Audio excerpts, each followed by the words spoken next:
ನೋಡಿ ಸ್ವಾಮಿ ನಾವಿರೋದು ಹೀಗೆ.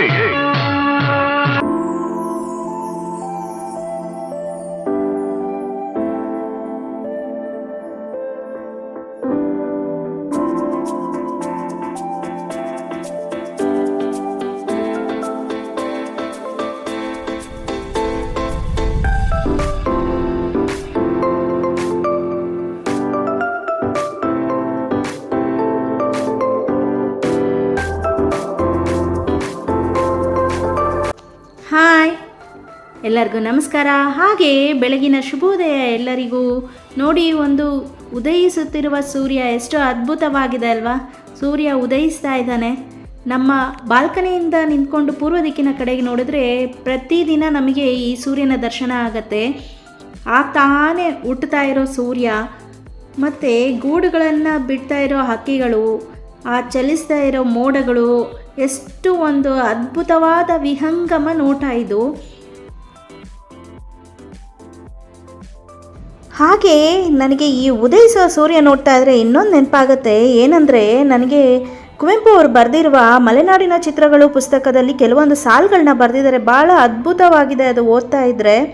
ಅದು ಏನಂದರೆ, ಅವರು ಮೈಸೂರಿನಲ್ಲಿದ್ದರೂ ಸಹ ಬೆಳಗಿನ ಹೊತ್ತು ನವಿಲ್ಕಲ್ನಲ್ಲಿ ಮತ್ತು ಸಾಯಂಕಾಲ ಕವಿಶೈಲದಲ್ಲಿ ಧ್ಯಾನ ಮಾಡ್ತಾ ಇರುವ ಹಾಗೆ ಇರುತ್ತೆ ಅಂತ ಬರೆದಿದ್ದಾರೆ. ಎಷ್ಟು ಅದ್ಭುತವಾಗಿ ಬರೆದಿದ್ದಾರೆ. ನಿಮಗೆ ಆ ಪುಸ್ತಕನ ಒಂದು ಸರಿ ಓದಿ ನೋಡಿ, ತುಂಬ ಚೆನ್ನಾಗಿದೆ. ಪ್ರಕೃತಿ ಬಗ್ಗೆ ಅದ್ಭುತವಾಗಿದೆ. ಹಾಗೆ ಅದ್ಭುತವಾದ ಕವಿತೆಗಳು, ಹಾಡುಗಳನ್ನ ಬರೆದಿದ್ದಾರೆ ಸೂರ್ಯನ ಮೇಲೆ. ಅದರಲ್ಲಿ ಒಂದು ತುಂಬ ಪ್ರಸಿದ್ಧವಾದ ಹಾಡು, ಆನಂದಮಯ ಈ ಜಗಹೃದಯ ಏತಕ್ಕೆ ಭಯಮಾಣು, ಸೂರ್ಯೋದಯ ಚಂದ್ರೋದಯ ದೇವರ ದಯೆ ಕಾಣೋ, ಆನಂದಮಯ ಈ ಜಗಹೃದಯ. ಎಷ್ಟು ಅದ್ಭುತವಾಗಿದೆ ಅಲ್ವಾ? ಈ ಉದಯಿಸ್ತಾ ಇರುವ ಸೂರ್ಯ ನಮ್ಮೆಲ್ಲರ ಆಸೆ, ಆಕಾಂಕ್ಷೆ, ನಮ್ಮ ಕನಸುಗಳು ಮತ್ತು ನಾವು ಹೊಸದಾಗಿ ಪ್ರಾರಂಭ ಮಾಡುವ ಯಾವುದೇ ಒಂದು ಕಾರ್ಯದಲ್ಲಿ ಜಯವನ್ನು ನೀಡಲಿ ಅಂತ ಹೇಳ್ತಾ ನಾನು ಈ ವ್ಲಾಗ್ನ ಶುರು ಮಾಡ್ತಾ ಇದ್ದೀನಿ. ಇವತ್ತು ಬೆಳಗಿನ ತಿಂಡಿಗೆ ನಾನು ಮೆಂತ್ಯ ಸೊಪ್ಪನ್ನೆಲ್ಲ ಸಣ್ಣದಾಗಿ ಹೆಚ್ಚಿಟ್ಕೊಂಡೆ. ಮೆಂತ್ಯ ಚಪಾತಿ ಮಾಡೋಣ ಅಂತ ಹೇಳಿ. ಹಾಗೆ ಅದಕ್ಕೆ ಬೆಂಡೆಕಾಯಿ ಪಲ್ಯ ಮಾಡೋಣ ಅಂತ ಹೇಳಿ ಬೆಂಡೆಕಾಯಿ ತೊಗೊಂಡಿದ್ದೀನಿ. ಇದನ್ನು ಸ್ವಲ್ಪ ಕ್ರಾಸ್ ಆಗಿ ಕಟ್ ಮಾಡ್ಕೊಂಡಿದ್ದೀನಿ. ಏನಕ್ಕಂದರೆ ಮಕ್ಕಳಿಗೆ ತಿನ್ನೋದಕ್ಕೆ ಅಟ್ರಾಕ್ಷನ್ ಆಗಿರಬೇಕು, ಆವಾಗ ಮಾತ್ರ ಅವು ತಿಂತವೆ. ಹಾಗೆ ನಾನು ಇಲ್ಲಿ ಎಣ್ಣೆಯಲ್ಲೇ ಹಾಕಿ ಉರಿತಾ ಇಲ್ಲ, ಈಗ ಮೈಕ್ರೋವೇವ್ನಲ್ಲಿ ಇಟ್ಬಿಡ್ತೀನಿ.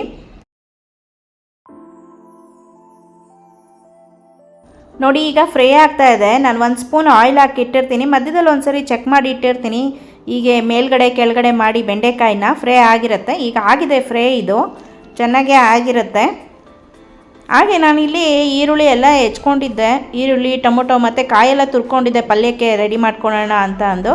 ಹಾಗೆ ಇಲ್ಲಿ ಸ್ಟವ್ ಮೇಲೆ ಉರಿಯೋದಾದರೆ ಸ್ವಲ್ಪ ಟೈಮ್ ತೊಗೊಳ್ತಾ ಇತ್ತು. ಬೆಳಗ್ಗೆನೇ ಸ್ವಲ್ಪ ಲೇಟ್ ಆಗುತ್ತೆ ಅಂತ ನಾನಿವತ್ತು ಬೆಂಡೆಕಾಯಿನ ಅದರೊಳಗೆ ಇಟ್ಬಿಟ್ಟಿದ್ದೆ ಮೈಕ್ರೋವೇವ್ನಲ್ಲಿ. ನೋಡಿ ಎಷ್ಟು ಚೆನ್ನಾಗಿ ಫ್ರೈ ಆಗಿದೆ ಅಂತ ಅಂದು.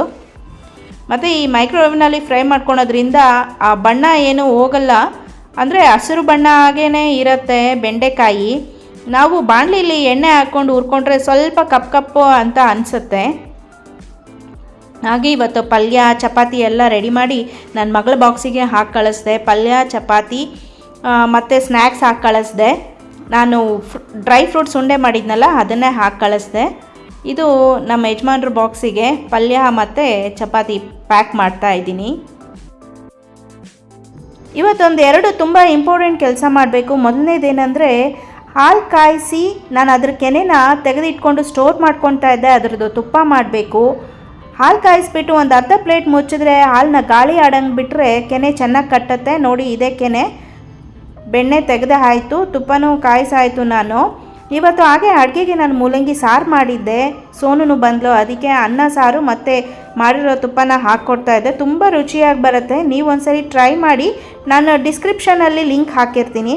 ಹಾಗೆ ಇಲ್ಲಿ ನೋಡಿ, ನಾವು ನೆಲ ಒರೆಸ್ಬೇಕಾದ್ರೆ ಮಾಫ್ನಲ್ಲಿ ಒರೆಸ್ಕೊಂಡು ಹೋಗ್ಬಿಡ್ತೀವಿ. ಆದರೆ ಪ್ರತಿದಿನವೂ ನಾವು ಈ ಥರ ಒರೆಸ್ಕೊಳ್ಳೋದಕ್ಕಾಗಲ್ಲ. ಮೊದಲೆಲ್ಲ ನಾವು ಕೈನಲ್ಲಿ ಒರೆಸ್ತಾ ಇದ್ವಿ ನೆಲನ. ಬಟ್ಟೆ ತೊಗೊಂಡು ಕುತ್ಕೊಂಡು ಈ ಥರ ಕ್ಲೀನಾಗಿ ಮೂಲೆಯಲ್ಲೆಲ್ಲ ಒರೆಸ್ತಾ ಇದ್ವಿ. ಈ ಥರ ಏನು ಕಲೆ ಆಗ್ತಾ ಇರಲಿಲ್ಲ. ಈಗ ಮಾಫ್ನಲ್ಲಿ ಒರೆಸೋದ್ರಿಂದ ಸಾಮಾನ್ಯವಾಗಿ ಟೈಲ್ಸ್ ಯಾರ ಮನೆಯಲ್ಲಿ ಇರುತ್ತಲ್ಲ ಈ ಕಲರು ಐವರಿ ಕಲರ್ ಟೈಲ್ಸು ಇದೇ ಥರ ಕಲೆ ಆಗಿರುತ್ತೆ ನೋಡಿ. ಇದನ್ನು ಕ್ಲೀನ್ ಮಾಡ್ತಾ ಇದ್ದೀನಿ ಈಗ. ಈ ಥರ ಭಾಳ ಸುಲಭವಾಗಿ ಕ್ಲೀನ್ ಮಾಡ್ಬೋದು. 15 ದಿನಕ್ಕೊಂದ್ಸರಿ ಇಲ್ಲ ಒಂದು ತಿಂಗಳಿಗೆ ಒಂದ್ಸರಿ ನಾನು ಈ ಥರ ಕ್ಲೀನ್ ಮಾಡ್ತಾನೇ ಇರ್ತೀನಿ. ಮೂಲೆಗಳಲ್ಲೇ ಈ ಥರ ಕಪ್ಪು ಆಗೋದು ಜಾಸ್ತಿ. ಮತ್ತು ಟೈಲ್ಸ್ ಮಾರ್ಕ್ ಇರುತ್ತಲ್ಲ, ಟೈಲ್ಸಿಂದು ಒಂದೊಂದು ಟೈಲ್ಸಿನ ಮಾರ್ಕ್ ಸುತ್ತ ಈ ಥರ ಕಪ್ಪು ಕಲೆಗಟ್ಟತ್ತೆ. ಈ ಥರ ಇವತ್ತಿನ ಕೆಲಸ ಇದೆ. ಎರಡನೇದು ಪ್ರಮುಖವಾದ ಕೆಲಸ ಅಂತ ಅಂದರೆ ಇದನ್ನು ಮುಗಿಸ್ಕೊಂಡು ಸಂಜೆ ನಮ್ಮ ಮನೆಯವರು ಬಾಂಗ್ಡೆ ಫಿಶ್ ತೊಗೊಂಬಂದಿದ್ರು. ಇವತ್ತು ಸಾರು ಮಾಡೋದ್ರಿಂದ ಬಾಂಗ್ಡೆ ಫಿಶ್ನ ನಾನು ಫ್ರೈ ಮಾಡಿದೆ. ತುಂಬ ಚೆನ್ನಾಗಿ ಬಂದಿತ್ತು. ಅದರ ರೆಸಿಪಿನೂ ನಾನು ಲಿಂಕಲ್ಲಿ ಹಾಕಿರ್ತೀನಿ ನಿಮಗೆ ಡಿಸ್ಕ್ರಿಪ್ಷನ್ನಲ್ಲಿ. ದಯವಿಟ್ಟು ನೋಡಿ ಸಪೋರ್ಟ್ ಮಾಡಿ.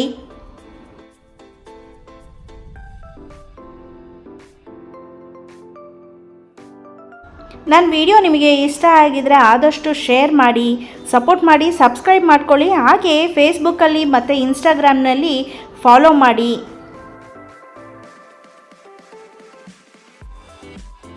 ನೋಡಿ ಇಲ್ಲೆಲ್ಲ ಒರೆಸಾಯಿತು ಎಷ್ಟು ಕ್ಲೀನಾಗಿದೆ ಅಂತ ಅಂದು. ಈ ಲೈನ್ ಪೂರ್ತಿ ಕ್ಲೀನಾಗಿದೆ. ಕ್ರಮೇಣ ನೆಲ ಒರೆಸ್ತಾ ಅದು ಕಪ್ಪಗಾಗಿ ಹೋಗುತ್ತೆ. ಅದು ನೋಡಿ ಆವಾಗವಾಗ ಕ್ಲೀನ್ ಮಾಡ್ತಾ ಇದ್ದರೆ ಮನೆ ಚೆನ್ನಾಗಿ ಕಾಣುತ್ತೆ. ಇಲ್ಲ ಅಂದರೆ ಕಪ್ಪಗೆ ಸುತ್ತ ಮನೇಲಿ ಐವರಿ ಕಲರ್ ಟೈಲ್ಸಿಗೂ ಆ ಸೈಡಿಗೂ ಕಪ್ಪು ಎದ್ದು ಕಾಣ್ತಾ ಇರುತ್ತೆ ಆ ಕೊಳೆ. ನೋಡಿ ಒಂದ್ಸರಿ ಹಿಂಗಂದರೆ ಸಾಕು, ಆರಾಮಾಗಿ ಒರೆಸ್ಕೋಬೋದು.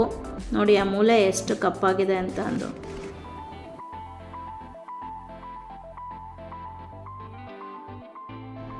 ನೀವು ನಿಮ್ಮ ಮನೇಲೆಲ್ಲ ಹೇಗೆ ಕ್ಲೀನ್ ಮಾಡ್ತೀರಾ, ಯಾವ್ಯಾವ ಟಿಪ್ಸ್ನ ಯೂಸ್ ಮಾಡ್ತೀರಾ ಅಂತಂದು ಕಮೆಂಟ್ ಮಾಡಿ ಹೇಳಿ.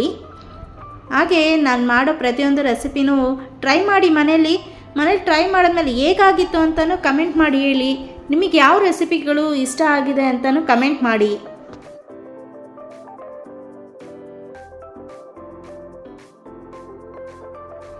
ನೋಡಿ ಈ ಮೂಲೆ ಎಲ್ಲ ಕ್ಲೀನ್ ಆಗಿದೆ. ಈಗ ಈ ಕಡೆ ಸೈಡ್ ಪೂರ್ತಿ ಕ್ಲೀನ್ ಮಾಡಿದ್ದೀನಿ. ಈಗ ಇನ್ನು ಆ ಕಡೆ ಹಾಲ್ ಹತ್ರ ಎಲ್ಲ ಇದೆ, ಇದು ಡೈನಿಂಗ್ ರೂಮ್ ಹತ್ರ ಇರೋದು.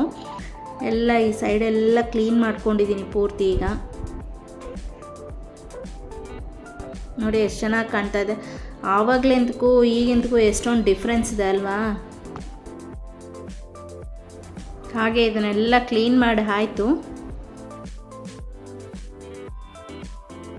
ಹಾಗೆ ಸಂಜೆ ಆಯಿತು. ಫಿಶ್ಶಿಗೆ ಮಸಾಲೆ ಎಲ್ಲ ಹಚ್ಚಿಟ್ಟೆ ನಾನು ಫ್ರೈ ಮಾಡೋದಕ್ಕೆ ಅಂತ ಅಂದು. ಈ ಮಸಾಲೆ ಎಲ್ಲೂ ಕೂಡ ಎಣ್ಣೆಲಿ ಡೀಪ್ ಫ್ರೈ ಮಾಡಿದ್ರು ಬಿಟ್ಕೊಳೋದಿಲ್ಲ. ಮಸಾಲೆ ಬೇರೆ ಫಿಶ್ ಬೇರೆ ಆಗೋದಿಲ್ಲ, ಅಷ್ಟು ಚೆನ್ನಾಗಿರುತ್ತೆ. ನಾನು ಲಾಸ್ಟ್ ಟೈಮ್ ಮಾಡಿದಾಗ ನಿಮಗೆ ತೋರಿಸಿದ್ದೆ ಡೀಪ್ ಫ್ರೈ ಮಾಡಿದಾಗ. ತವಾ ಫ್ರೈ ಕೂಡ ನೀವು ಮಾಡ್ಕೋಬೋದು. ಈ ರೆಸಿಪಿ ನಾನು ಲಿಂಕಲ್ಲಿ ಹಾಕಿರ್ತೀನಿ ನೋಡಿ. ಹಾಗೆ ಈ ವಿಡಿಯೋ ನಿಮಗೆ ಇಷ್ಟ ಆಗಿದ್ದರೆ ದಯವಿಟ್ಟು ಲೈಕ್, ಶೇರ್, ಕಮೆಂಟ್ ಮಾಡಿ. ಹಾಗೆ ಸಬ್ಸ್ಕ್ರೈಬ್ ಮಾಡೋದನ್ನು ಮರಿಬೇಡಿ. ಫೇಸ್ಬುಕ್ ಪೇಜು, ಇನ್ಸ್ಟಾಗ್ರಾಮ್ ಪೇಜ್ನ ಫಾಲೋ ಮಾಡಿ. ಮತ್ತೆ ನಾನು ಇನ್ನೊಂದು ವ್ಲಾಗ್ನಲ್ಲಿ ಸಿಗ್ತೀನಿ ನಿಮಗೆ. ಧನ್ಯವಾದಗಳು.